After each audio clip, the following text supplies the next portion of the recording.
Hey, you're on with the Brain Bump Podcast. I am Dahada Harris, and go ahead and tell the people who you are. Hi, I'm Shanna. How are you? Shanna, it is so good to actually speak with you. I'm great. Had a little bit of IHOP in my system, so I was fighting a nap, but I'm like, you know what? We're going to power through this because this is important for people. I was actually just kind of walking everybody through some of the different things that were going on before I knew that I had something that was going on with my body that nobody was explaining to me. With that, I guess we can jump right in just in the spirit of times. Thank you so much for making, time out of your busy schedule to kind of. Yes, of course. I'm so sorry that it took me long to get in here. No, it is no problem. I couldn't figure it out. Hey, we got this thing worked out.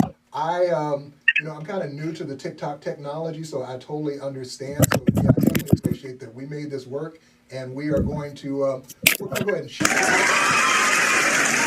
found some little sound effects that I can add, so I'm going to be manning those as we kind of go through. But what I was telling the people is I've got 12 questions, so there's really 12 questions that make up this interview, and kind of the first question is, what was going on in your life kind of 6 to 12 months before your first MS symptom? And I'm going to give you just a couple of ideas to see if that, kind of sponsors anything in your thought process. So what we're looking it sure does.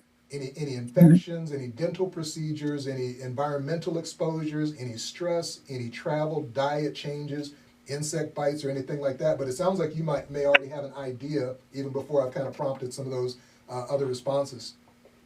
Yes. So I had a hysterectomy in 2015, November 2015. And about 6 months after that, my right leg stopped working. Okay.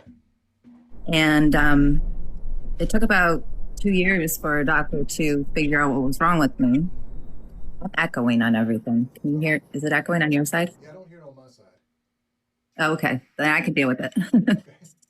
Okay. So I had the hysterectomy in 2015, and I was at a festival, and we were walking up the stairs, and my leg just stopped working. Oh, my goodness. And I went to the doctor, and they just said that I had low B12, and I had a back problem. And I kept saying, like, no, you don't understand. Like, my brain signal is not going to my feet. I can't move my feet. I'm telling them to move, and they're not moving. And I looked it up, and I diagnosed myself, and my doctor said, oh no, honey, that's not what you want to have. I was like, but I need to be tested for this. Right. So I was very proactive about that. And I saw a neurologist, and he told me, I think it's in your brain. And I had the MRI, the spinal tap, and finally found out. And I've been progressing ever since. Yeah, that is wild, because it literally took me 3 years to get a diagnosis, and it was actually my physician's assistant who kind of got me to get the MRI. She said, hey, the doctor's not going to recommend this MRI for you because I'm a black man, and it was predominantly a disease that impacted white women.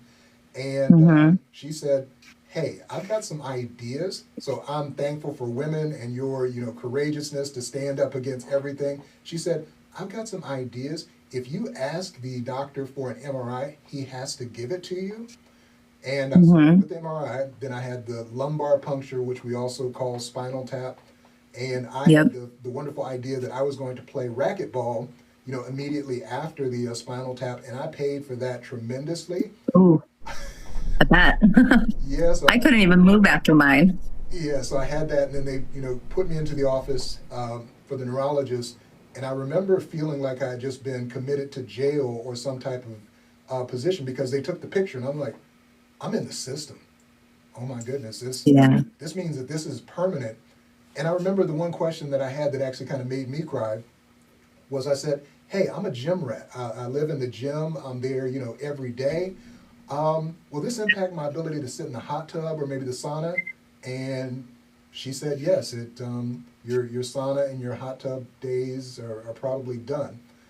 And at that point, I was like, no, that's like one of my favorite things to do in life.